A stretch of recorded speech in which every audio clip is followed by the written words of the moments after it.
सनातन, जो आदि से पहले भी था और अंत के बाद भी रहेगा, जिसका ना आदि है और ना अंत है, वही सनातन है। और यही नित्य शाश्वत सनातन धर्म है हमारा। इस सनातन धर्म को जितना जानेंगे उतना गहराई में उतरते जाएंगे आप। पर सवाल ये उठता है कि अब हम सनातन धर्म को जाने कैसे। तो आज की इस वीडियो में बने रहिए, क्योंकि कैसे हम सनातन धर्म को जानेंगे यह भी जानेंगे और आज कुछ बेसिक बातें भी जानेंगे सनातन धर्म के बारे में। इसके साथ ही अगर आपको वीडियो पसंद आए तो वीडियो को लाइक कर दीजिएगा, शेयर कर दीजिएगा और चैनल को अभी से सब्सक्राइब कर दीजिएगा, ताकि आप बाद में भूल ना जाए। किसी भी धर्म की जानकारी आपको उसकी धार्मिक पुस्तकों में मिल जाएगी। और अगर हम हमारे हिंदू धर्म यानी सनातन धर्म की पुस्तकों की बात करें तो ये तो इतनी सारी है कि आपको उनके नाम याद रखने में भी समस्या आएगी। तो कौन कौन सी है ये पुस्तकें ये भी जानेंगे, और कहाँ से पढ़ सकते हैं ये पुस्तकें, वो भी बिल्कुल फ्री, वो भी लाइब्रेरी के जैसे। वहाँ आपको ऐसी पुस्तकें मिलेगी जिनका आपने नाम भी नहीं सुना होगा। ये सब जानते हैं, लेकिन इससे पहले जानते हैं कि हमारे सनातन धर्म की मुख्य पुस्तक कौन सी है। अगर इस्लाम में किसी से पूछा जाए कि उनके धर्म की सबसे मुख्य किताब कौन सी है तो वो कहेंगे कुरान। अगर ईसाई से पूछा जाए तो वो कहेंगे कि बाइबल। सिखों से पूछेंगे तो कहेंगे गुरुबाणी। अगर यही सवाल हमसे पूछा जाए तो कुछ लोग कहेंगे भगवत गीता, कुछ लोग कहेंगे रामायण, कुछ लोग महाभारत कहेंगे और कुछ लोग कहेंगे वेद। तो कौन से वेद? ऋग्वेद, यजुर्वेद, सामवेद या अथर्ववेद?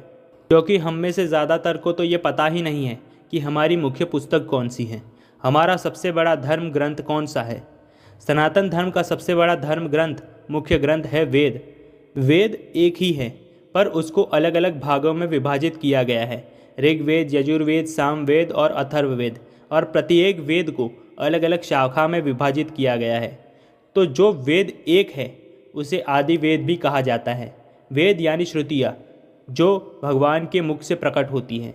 पुराणों में जो ज्ञान है वो वेदों का ही ज्ञान है, इसीलिए पुराणों को भी पंचम वेद कहा जाता है। इस वेद ज्ञान को अन्य शास्त्रों में सहज भाषा में बताया गया है। स्कंद पुराण में भगवान शिव कहते हैं कि जब भगवान श्री राम का जन्म हुआ, यानी जब उन्होंने अवतार लिया, तब वेद ही महर्षि वाल्मीकि के मुख से रामायण के रूप में प्रकट हुए। महाभारत के आरंभ में भी बताया जाता है कि समस्त वेदों, पुराणों और शास्त्रों का ज्ञान इसी में संग्रहित किया गया है। कहने का अर्थ यह है कि हमारा जो सबसे बड़ा ग्रंथ है, सबसे मुख्य ग्रंथ है, वह वेद है और वेद भगवान की ही वाणी है। वीडियो के अंत में हम आपको बताएंगे कि आप यह सभी शास्त्र, चारों वेद, 18 पुराण, मनुस्मृति, याज्ञवल्क्य स्मृति, यह सब दर्शन यानी जैन दर्शन, बौद्ध दर्शन, साथ ही विदुर नीति, चाणक्य नीति, ये सभी नीतियों और जितने भी शास्त्र हैं, आगम शास्त्र, ज्योतिष शास्त्र, वैमानिका शास्त्र, सभी शास्त्र, यह सब शास्त्र आप कहाँ से पढ़े हम बताएंगे आपको। ये एक प्रकार की लाइब्रेरी है जहाँ ये सब आप बिल्कुल फ्री पढ़ सकते हैं। लेकिन उससे पहले हम जानेंगे धर्म क्या है। कुछ लोग कहेंगे हिंदू धर्म है, सनातन धर्म है, तो केवल इतना ही थोड़ी होता है। देश, काल और स्थिति यानी जगह कौन सी है, कौन सा युग चल रहा है यानी कौन सा समय चल रहा है, और स्थिति यानी परिस्थिति क्या है, सही निर्णय कर कर उस पर बढ़ना ही धर्म है।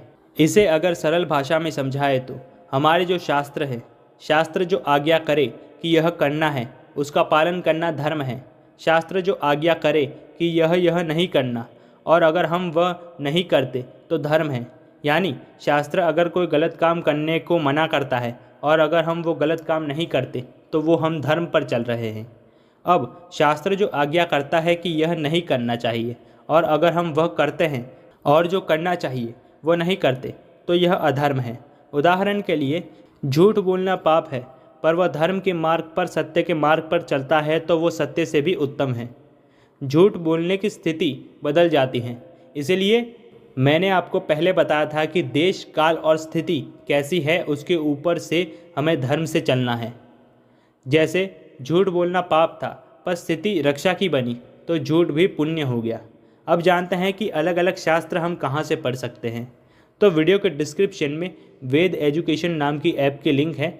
आप इस ऐप को प्ले स्टोर से भी डाउनलोड कर सकते हैं और इसे डाउनलोड करने के बाद आपको इसकी लाइब्रेरी में जाना होगा, जहां आपको सभी प्रकार के शास्त्र मिल जाएंगे। इसके साथ ही नेक्स्ट वीडियो के लिए चैनल को अभी से सब्सक्राइब कर दीजिए। जय राम जी की।